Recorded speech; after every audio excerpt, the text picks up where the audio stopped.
শিশুটিকে প্রথম দর্শনেই ফেরাউনের মনে একটি ভালোবাসা জেগে উঠল। কিন্তু তার আশপাশের লোকেরা শিশুটিকে হত্যা করে ফেলতে তাকে নানাভাবে উত্তেজিত করতে লাগলো। আসসালামু আলাইকুম রহমতুল্লাহ বরাকাতু। দেশ এবং দেশের বাইরে থেকে আমাদের ভিডিওটি যারা দেখছেন এবং শুনছেন সবাইকে আন্তরিক মুবারকবাদ। আজকে হযরত আয়েশা রাদিয়াল্লাহু তাআলা আনহার তার জীবনী সম্পর্কে এবং মুসা আলাইহিস সালামের জীবনী সম্পর্কে তুলে ধরার চেষ্টা করব। কেউ একজন বলে ফেলল, মহারাজ, সিন্ধুকে বাচ্চা রেখে নদীতে ভাসিয়ে দেওয়া আসলে আপনার বিরুদ্ধে একটি ষড়যন্ত্র। জ্যোতিষীর কথা অনুযায়ী হতে পারে এই বাচ্চাটি আপনার রাজ্য পতনের কারণ হবে। তাদের এই কথোপকথনের মাঝে আসিয়া এক কদম সামনে এসে বললেন, এ শিশু আমারও তোমার নয়নমণি, তাকে হত্যা করো না। এ আমাদের উপকারে আসতে পারে, অথবা আমরা তাকে পুত্র করে নিতে পারি। প্রকৃতপক্ষে পরিণাম সম্পর্কে তাদের কোনো খবর ছিল না। সূরা কাসাস আর সংখ্যা 9। আসিয়া স্বামীর কাছে এই শিশুটির ব্যাপারে তার সাধারণ হুকুম বলৎ না করার জন্য উপযোগী অনুরোধ করতে লাগলেন। প্রত্যাশা নিয়ে তিনি বললেন, হতে পারে এই শিশু বড় হয়ে আমার একান্ত বাধ্যগত হবে, আর আমরা তাকে আমাদের সন্তান রূপে গ্রহণ করব। এক পর্যায়ে ফিরআউন তার কথা মেনে নিল। রাজপ্রাসাদে মূসা তখন ফিরআউনের পুত্র সন্তান হয়ে গেল। মানস সন্তানের প্রতি অগাধ ভালোবাসায় আসিয়ার দিল টইটম্বুর। আনন্দের দোলায় তিনি দুলতে লাগলেন। প্রসাদের লোকেরা এ শিশুর জন্য একজন ধাত্রী খুঁজতে লাগলো। হাজার হলেও এ তো এখন রাজপুত্র, আর ফেরাউন তো শুধু বাদশাহী নয়, প্রজা সাধারণের সকল প্রভুও সে। কাজেই চতুর্দিক থেকে ধাত্রীদের আগমন প্রসাদ ভরে উঠল। ফেরাউন ও আসিয়া বাচ্চার জন্য একজন জুচ্ছই ধাত্রীর জন্য প্রতীক্ষমান। কিন্তু রাজপ্রাসাদে আগত কোনো মহিলার স্তন মুখে নিচ্ছেন না বাচ্চাটি। প্রধানমন্ত্রী হাসান তার অনুসন্ধিত দৃষ্টি মেলে ধ্রুল চারদিকে।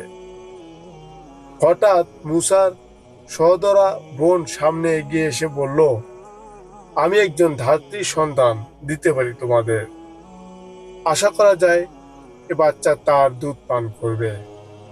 বাচ্চাটির অবিরাম কান্না আমার মনে খুব করুণ হয়ে বিচ্ছে, তাই আমি তোমাদের সাহায্যে এগিয়ে এলাম।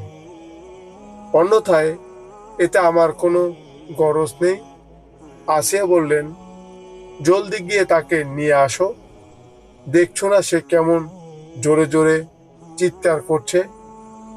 ক্ষুধার তাড়নায় মুখটা একেবারে পাংশু হয়ে গেছে ছেলেটির। মেয়েটি বলল, আপনি দুশ্চিন্তা করবেন না রানীমা, আমি এক্ষুনি তাকে নিয়ে হাজির হচ্ছি। মুসার বোন মরিয়ম দৌড়ে মায়ের কাছে গেল। মাকে বলল, আম্মা, সুসংবাদ শুনুন, তাকে নিয়ে অবাক কাণ্ড ঘটে গেছে। মুসা আগত কোনো মহিলার দুধে পান করছে না। সকলেই হতাশ হয়ে ফিরে গেছে। আমি তাদেরকে আপনার কথা বলে এসেছি। চলুন চলুন, জলদি চলুন, ওখানে যেতে হবে। ইউহানি বলতে লাগলেন, আমার প্রচন্ড ভয় হচ্ছে। যদি তারা কোনোভাবে বুঝে ফেলে তার মা তুমি, তাহলে কি হবে?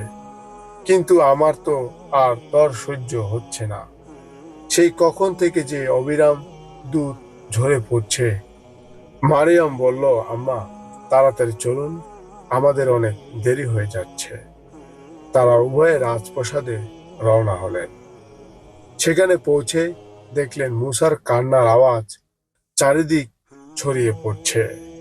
আসিয়া তাকে কোলে তুলে হেলিয়ে দুলিয়ে প্রবোধ দিচ্ছে আর আদর করছে, কিন্তু কান্না থামছে না কিছুতেই।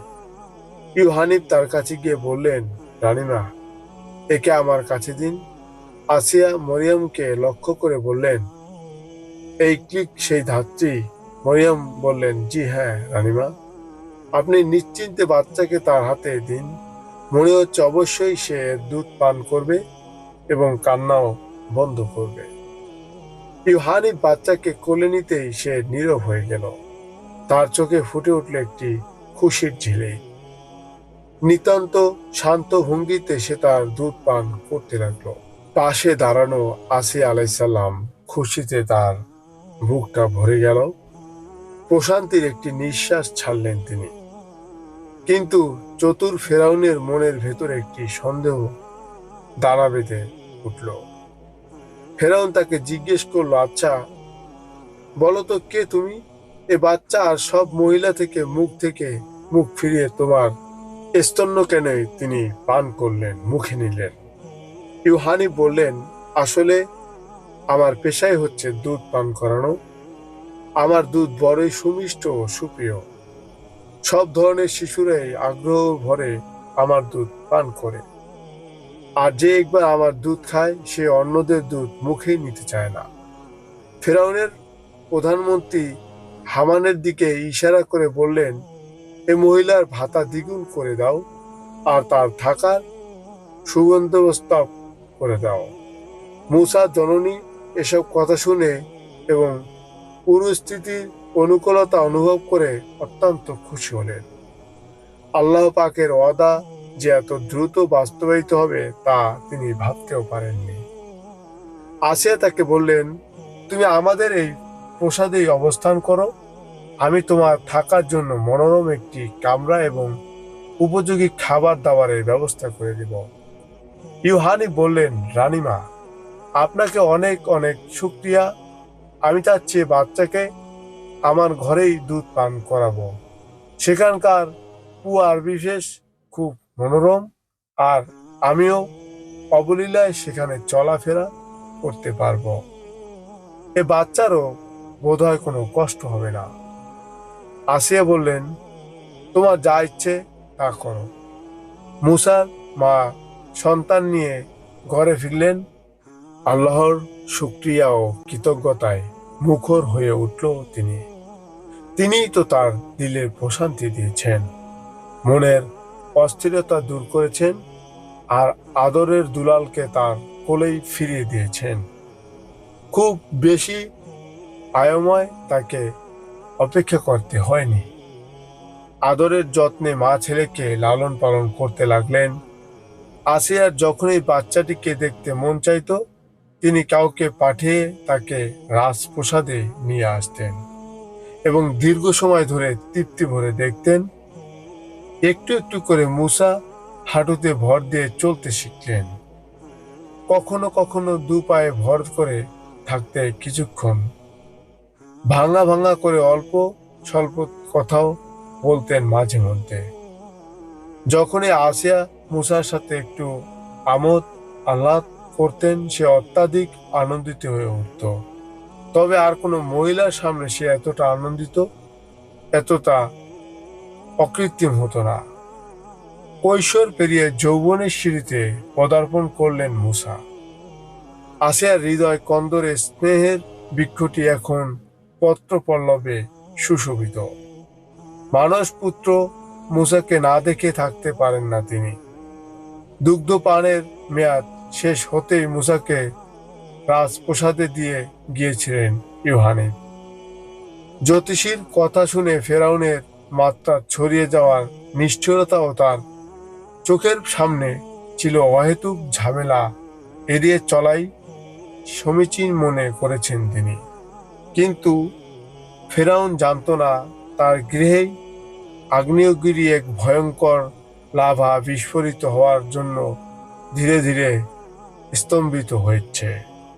সম্মানিত শ্রোতাবৃন্দ, হযরত আসিয়া আলাইহিসসালামের জীবনী সম্পর্কে আজকে অল্প কিছু তুলে ধরার চেষ্টা করেছি। আমাদের কথাগুলো, আমাদের ভিডিওগুলো কেমন লাগে সবাই কমেন্ট করে জানিয়ে দিবেন, লাইক করবেন। এবং আগামী পর্বে আমাদের কি রয়েছে এটা ইনশাল্লাহ পরবর্তী ভিডিওতে দেখিয়ে দেওয়া হবে। সবাই ভালো থাকুন, সুস্থ থাকুন। আসসালামু আলাইকুম রহমতুল্লাহ বারাকাতুহু।